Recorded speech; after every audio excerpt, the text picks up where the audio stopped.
Bienvenue Stop Invest, la chaîne des top d'investissement. Ici, on parle essentiellement d'entreprises de qualité. Avons-nous une opportunité d'investissement sur Rexford Industrial Realty? C'est la question à laquelle on va essayer de répondre en se basant sur l'état financier de la compagnie. Je rappelle que ceci représente uniquement mon point de vue et non un conseil d'investissement. Et comme d'habitude, je me réserve le droit de me tromper. C'est une demande spéciale d'un abonné Top Premium. Je rappelle que le lien vers le service Top Premium est en premier commentaire épinglé dans la description de cette vidéo-ci. Donc, on a un 50% pour le Black Friday qui se termine à 23h59 aujourd'hui, heure de Montréal, je précise bien, le 24 du mois de novembre. Si ça vous intéresse, allez-y faire un tour. N'oubliez pas également la top newsletter où on partage généralement des analyses sectorielles.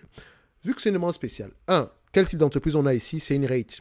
Ça tombe bien, on a fait une formation sur les rates dernièrement. Donc je pense que si vous aimez les rates, si vous êtes investi sur les rates ou bien si ça vous intéresse, cette formation-là peut être pour vous. Il y a également une masterclass ici qui vous montre à peu près qu'est-ce que vous devez regarder, quels sont les éléments essentiels à regarder quand vous analysez une rate. Ce n'est pas tout. Attention, rapport financier, écoute des conférences call. J'ai Rexford Industrial Realty.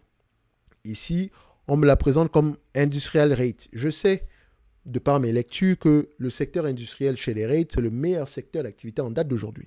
Tout simplement avec le e-commerce, etc. On se rend compte que les compagnies ici qui détenaient leur propre entrepôt ici ont tendance à revendre ces entrepôts-là à d'autres entités, à d'autres rates ici, histoire de pouvoir lever du cash. Et ça peut être une bonne chose ici quand les taux d'intérêt augmentent.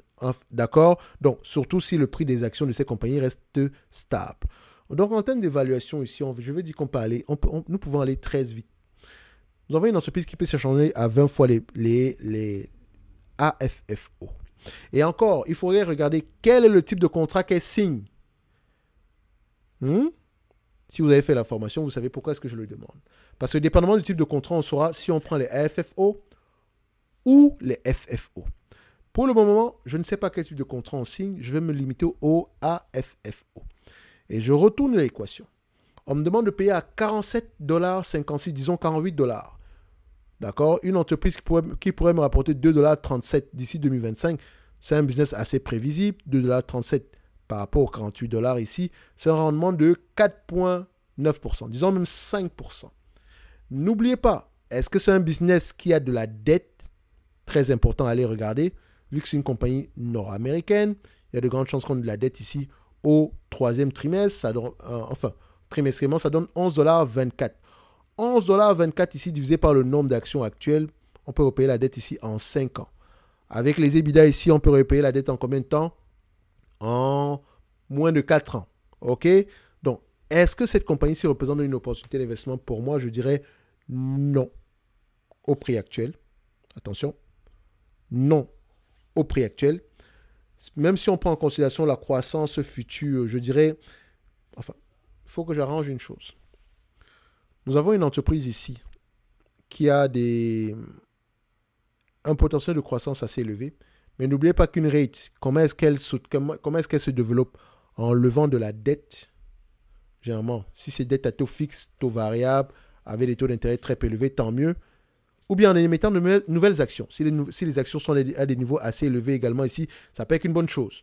Donc, pour moi, je dirais, limite, c'est correctement évalué. Sinon, c'est une compagnie, vu la période actuelle, à combien est-ce qu'elle pourrait nous intéresser? Aux alentours de 30-35 $. OK? C'est également une entreprise qui distribue un dividende de 3,2% ici. Le dividende ici représente une grosse partie déjà du portefeuille, plus de 80%, et je n'aime pas ça. Donc, il ne nous reste pas énormément ici pour repayer la dette. Si je distribue ici à peu près en termes de dividende 1,70 $, 74 $ ici, par rapport à ce que j'attends ici d'ici 2025, si on compare par rapport à la dette ici, il va me falloir une vingtaine d'années pour rembourser la dette. OK? Donc, il faut faire très, très attention. Donc, pour moi ici, Rexford, du point de vue dividende, ça va, c'est safe. Du point de vue investissement, je pense qu'il y a mieux sur le marché. Donc, tout va dépendre de la croissance future. Et pour le moment, je préfère rester sur les lignes de côté. Mais c'est clairement une entreprise que je vais peut-être regarder en profondeur. Tout va dépendre du prix. Je vous ai donné mon prix tantôt. N'oubliez pas, en lien dans la description de la vidéo, vous avez la top newsletter ainsi que la promotion sur le Black Friday. Et on se donne rendez-vous sur la prochaine vidéo. Merci.